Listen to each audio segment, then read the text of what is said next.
de la loi d'amnistie ñu ngi koy agité bi ñu koy voté Aïssata moo nekkoon ministre de la justice Aïssata wax na ci elle a prévenu contre les conséquences juridiques de l'abrogation de cette loi d'amnistie mu am de plus en plus des voix qui s'élèvent pour dire que dañoo war a tirer les choses au clair par rapport aux événements qui se sont produits au Sénégal entre 2021 et 2024. Le ministre de la Justice Ousmane Diagne sax wax na dans ce sens-là. Cette loi, on peut l'abroger ou l'annuler? Déjà, question bi nga posé li ci ëpp solo c'est d'abord conceptuel, terminologique.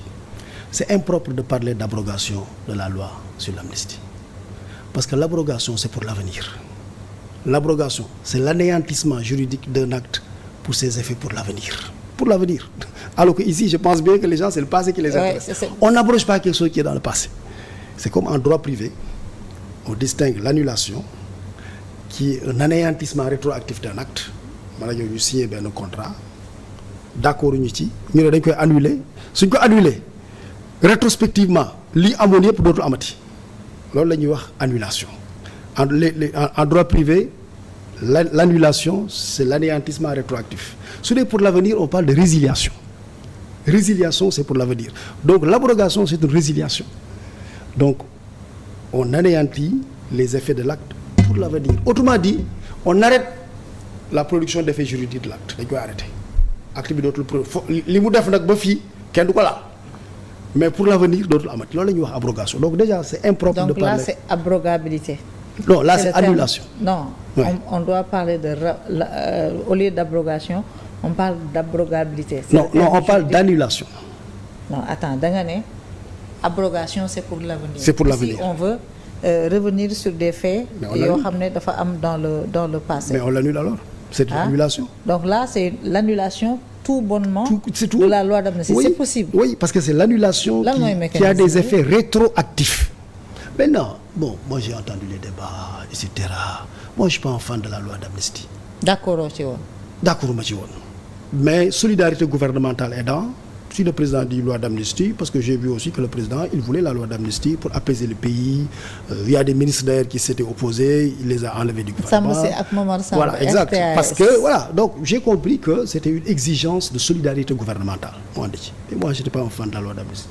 J'ai pas nekkatuma woon ministre de la justice bi ñuy voté loi d'amnistie bi binduma ko défendre ma ko am na loi yu bëri nag Sénégal maa leen bind défendre leen mais boobu binduma ko défendre ma ko man mars 21 ba 22 nekkuma woon ci gouvernement bi donc événement yooyu yëpp am yëpp sama nekku ci man maa ngi dugg ci gouvernement bi en juillet 22 laa ñëwaat ministre de la justice. Donc moi l'amnistie qu'on l'abroge ou pas ou qu'on l'annule ou pas, franchement vraiment en toute humilité, c'est pas mon problème. Mais je trouve quand même que le président de la République voulait qu'il y ait une amnistie pour apaiser le pays. Moi, j'ai soutenu. Maintenant, j'ai entendu les arguments des uns et des autres. Moi, je me déglo ba pare dama ne leen mais comme chacun a un argument et comme son argument te comme sànq ni ma la ko waxee au début de notre propos dama la vérité juridique elle est judiciaire. La vérité juridique elle n'est pas experte, elle n'est pas professorale, elle n'est pas voilà, elle est judiciaire. Ma ne mais on a un juge qui est au Sénégal, mais consultons-le. Conseil constitutionnel. Peut-on abroger ou annuler, ce soit ou révoquer la loi ou pas? Il y a deux dispositions dans la Constitution qui permettent de trouver une réponse judiciaire. La première disposition, c'est l'article 92 qui dit que le Conseil constitutionnel peut être saisi pour avis par le président de la République. Le président de la République, su fekkente ne dafa xool débat bi takarnaase ku nekk am say argument question bi sensible mu xool par rapport à l'avenir du pays mu ne xaaral ma saisir Conseil constitutionnel déglu xalaatam ci possibilité d'abroger ou d'annuler ou non la loi. Conseil constitutionnel répondre su Conseil constitutionnel répondre mu ne ñun de laa yoon nañu Conseil constitutionnel waaye lii la wax de te Conseil constitutionnel li muy wax c'est des avis c'est une décision. Le Conseil, l'article 21 de la loi organique sur la Cour suprême, sur le Conseil constitutionnel de 96. Le Conseil rend virgule en toute matière des décisions. De 96 ou de 2016? 2016, merci Maïmouna, merci infiniment. Vous êtes attentive, vous êtes vigilante. Donc 2016, mu ne que le Conseil rend en toute matière des décisions motivées. Donc si le Conseil donne un avis au président sur l'abrogabilité, l'annulabilité ou la révocabilité de la loi, mais le président constate ça et donne suite selon l'avis du conseil. Mais su fekkee ne loolu amul, mais comme on a dit que on va adopter la loi lors de cette législature pour bientôt, mais on attend. Si on l'adopte, les gens qui sont d'accord, ils applaudissent, ils votent. Ceux qui ne sont pas d'accord, ils attaquent la loi devant le Conseil constitutionnel. S'ils l'attaquent devant le Conseil constitutionnel, le Conseil va donner son verdict sur la loi. Mais loolu la ñu defoon ci loi Ezzan non. Ezzan c'était une loi d'amnistie bi ñu jëlee bi adopté loi bi assemblée, mais député dañ ko attaqué, le Conseil constitutionnel a rendu et a validé la loi Ezzan. Donc ma ne affaire mais conséquences juridiques matul werante. C'est-à-dire on se demande. Mais les conséquences juridiques on appréciera.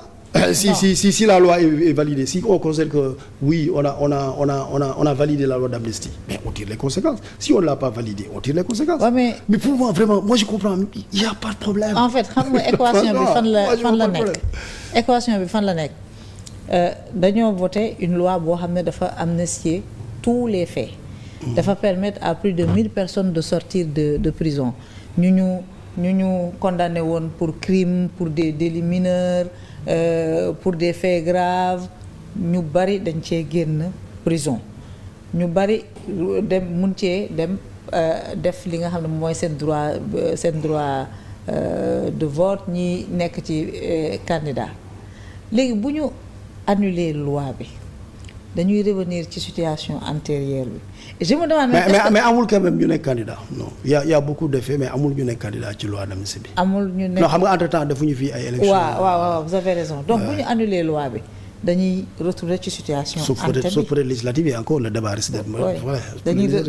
dañuy retrouver ci situation ante bi je me demande ñoom ñii di œuvrer pour que ñu annuler loi boobu est-ce qu'ils sont conscients des conséquences juridiques parce que bu ñu annulé woon loi bi tey président bi il était en prison, le premier ministre était en prison, le président de l'Assemblée nationale il était sous bracelet électronique, il y a des DG qui étaient en prison, il y en a qui étaient même sortis du pays, il y en a qui étaient en prison, les gens qui ont incendié le bus de Yara.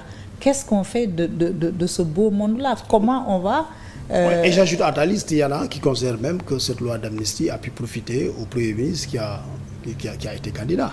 Parce que lui, sa candidature à la présidentielle a été écartée ci affaire à cause de l'affaire Mame Mbaye Niang. Bi nga xam ne si on fait une interprétation large, on peut l'inclure dans l'amnistie. Si on fait une interprétation stricte, on l'inclut pas. Bon, bref, voilà. Mais donc, le problème yi ngay posé même là, mais c'est tellement complexe que moi, je n'ai pas de réponse. Li nga wax noonu, mais on avisera.